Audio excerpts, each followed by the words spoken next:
ಸುಮಾರು ಒಂದ್ 40 ವರ್ಷ ಆಯ್ತಾ. 45 ವರ್ಷದ ಹೋಟ್ಲು. ನಾವೆಲ್ಲ ಏನಾದ್ರು ಮನೇಲಿ ಏನ್ ಟೇಸ್ಟ್ ಸಿಗ್ಲಿಲ್ಲ ಊಟ ಅಂತಂದ್ರೆ ರಾಜನ್ ಹೋಟ್ಲ್ ಕಳ್ಸು ಅಂತ ಮನೆಯವರು ಅನ್ನೋರು. ಹಾಗಾಗಿ ಒಂದು ಒಳ್ಳೆ ಟೇಸ್ಟ್ ಕೊಡೋರು ಊಟ. ಅಕ್ಕನೇ ಸ್ವತಃ ಮಸಾಲೆ ಹಾಕ್ತಿದ್ದಂತ ಹೋಟ್ಲ್ ಇದು. ಹಾಗಾಗಿ ಬಹಳ ಹೆಸರುವಾಸಿಯಾಗಂತ ಹೋಟ್ಲು. ಇವತ್ತು ಹಳೆ ಕಟ್ಟಡವನ್ನ ಬಿಟ್ಟು ಹೊಸ ಕಟ್ಟಡಕ್ಕೆ ಬಂದಿದ್ದಾರೆ. ಕಸ್ಟಮರ್ಸ್ ಅಂತೂ ಅವ್ರಿಗೆ ಹಳೆ ಕಟ್ಟಡದಲ್ಲೇ ಜಾಗ ಸಾಲ್ತಿರ್ಲಿಲ್ಲ, ಆ ಮಟ್ಟಕ್ಕೆ ಕಸ್ಟಮರ್ಸ್ ಇಟ್ಕೊಂಡಿದ್ರು. ಯಾಕೆಂದ್ರೆ ಯಾವ್ದೇ ಒಂದು ಹೋಟ್ಲ್ ಉದ್ಯಮ ಆದ್ರಿ ಅವ್ರು ಟೇಸ್ಟ್ ಕೊಟ್ರೆ ಹುಡುಕೊಂಡ್ ಬರ್ತಾರೆ. ಎಲ್ಲಾರಾಗ್ಲಿ ಎಷ್ಟೂರನಾಗ್ಲಿ ಊಟ ಮಾಡ್ಬೇಕು ಅಂತಂದ್ರೆ ಹುಡ್ಕೊಂಡು ಹೋಗುವಂತ ಊಟ ಮಾಡೋಂತ ಜನ ಒಂದ್ ವರ್ಗ ಇದ್ದಾರೆ.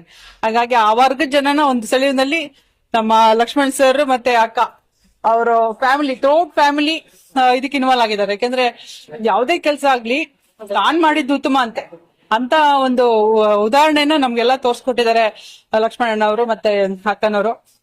ಇನ್ನ ಯಶಸ್ವಿ ಆಗ್ಲಿ, ಒಳ್ಳೇದಾಗ್ಲಿ. ಇವತ್ತು ನಮ್ ಶಾಸಕರು ಸಹ ಬರ್ಬೇಕಾಗಿತ್ತು, ಗೋಪಾಲಯ್ಯನವರು ಬರ್ಬೇಕಾಗಿತ್ತು. ಅವರು ಕಾರ್ಯಕ್ರಮದ ಒಂದು ಒತ್ತಡ ಇರೋದ್ರಿಂದ ನಾನ್ ಬಂದು, ನಾವು ಹೊಸಬ್ರಲ್ಲ, ಎಲ್ಲ ಸಂಬಂಧಿಕರೇ.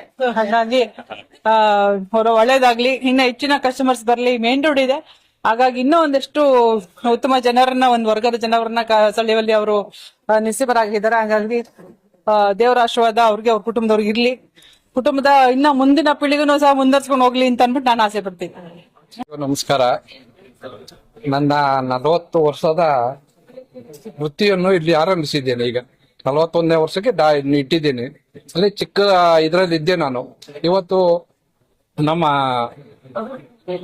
ಶಾಸಕರಾದಂತ ಪ್ರಿಯಕೃಷ್ಣ ಅವರ ಆಶೀರ್ವಾದದಿಂದ ಮತ್ತು ನಮ್ಮ ಗೋಪಾಲಣ್ಣನವರ ಆಶೀರ್ವಾದದಿಂದ ಈ ನಾನು ಬೇರೆ ಕಡೆ ಶಿಫ್ಟ್ ಆಗಿದ್ದೀನಿ, ಪಕ್ಕದಲ್ಲಿ ಹೊಸ ಬಿಲ್ಡಿಂಗಿಗೆ. ಅದನ್ನು ಉದ್ಯಮವನ್ನು ಪ್ರಾರಂಭಿಸಿದ್ದೀನಿ. ಮತ್ತೆ ಎಲ್ಲಾರು ಈ ಬಿಲ್ಡಿಂಗಿನ ಮಾಲೀಕರಾದಂತ ಸಂಪತ್ತಣ್ಣನವರು ನನಗೆ ತುಂಬಾ ಸಹಾಯ ಮಾಡಿದ್ದಾರೆ. ಆದ್ದರಿಂದ ಹೇಗೆ ನಡೀತಿತ್ತು ಅದೇ ತರ ನಿಮ್ಮೆಲ್ಲರ ಆಶೀರ್ವಾದವನ್ನು ನಾನು ವಹಿಸ್ತೀನಿ. ರುಚಿ ಒಳಗೆ ಯಾರೂ ಏನು ಮಾತಾಡಂಗಿಲ್ಲ, ರಾಜಿನೇ ಮಾಡ್ಕೊಳಲ್ಲ. ಈಗ ಹೆಂಗ್ ನಡೆಸ್ತಿದ್ನೋ ಅದೇ ತರನೇ ನನ್ನ ಶ್ರಮದಿಂದನೇ ನಾನು ಅದ್ರ ಬಗ್ಗೆ ಕಾಳಜಿ ತಗೋತೀನಿ. ನೀವೆಲ್ಲಾ ಗ್ರಾಹಕರು, ನಮ್ಮ ಗ್ರಾಹಕರು, ನಮ್ಮ ಕಸ್ಟಮರ್ಸ್ ಎಲ್ಲಾರು ನನ್ಗೆ ಆಶೀರ್ವಾದ ಮಾಡ್ಬೇಕು ಅಂತ ತಮ್ಮಲ್ಲಿ ಕಳಕಳಿಯ ಪ್ರಾರ್ಥನೆ. ಏನಿಲ್ಲ, ನಾವು ಎಲ್ಲಾನು ಕೇಳ್ದೋ, ನಮ್ಗೆ ಎಲ್ಲಾ ಕಡೆ ಎಲ್ಲ ಸಿಗುತ್ತೆ, ನಿಮ್ಮ ಊಟ ನಿಮ್ಗೆ ಇರ್ಲಿ, ಇದೇ ತರನೇ ಮಾಡಿ, ಇದೇ ನಾಟಿ ಸ್ಟೈಲ್ ಮಾಡಿ ಅಂತ ಎಲ್ಲಾರು ಹೇಳಿದ್ರು. ಆದ್ರಿಂದ ಇವತ್ತು ನಮ್ಮ ಹೇಮಕ್ಕ ಅವರು ಬಂದು ನನ್ಗೆ ಆಶೀರ್ವಾದ ಮಾಡಿದ್ದಾರೆ. ಅವ್ರಿಗೆ ನಾನು ಚಿರಋಣಿಯಾಗಿರುತ್ತೇನೆ.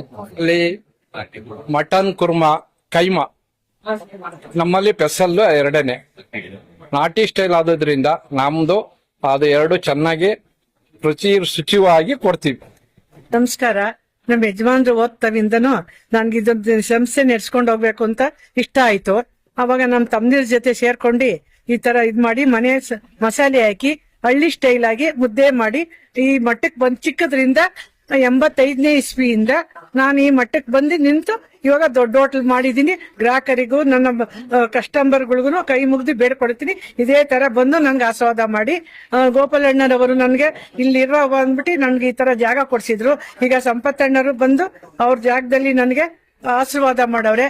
ಪ್ರಿಯಕೃಷ್ಣರು ಇದ್ ಮಾಡವ್ರೆ, ಸಾಹೇಬ್ರುಗಳು. ಅದರಿಂದ ನಾನು ಇದ್ ಮಾಡ್ತಾ ಇದ್ದೀನಿ. ಮನೆ ಮಸಾಲೆ ಮಾಧ್ಯಮದ ಪ್ರಚಾರಕ್ಕೆ ನಾನು ಒಂದನೇ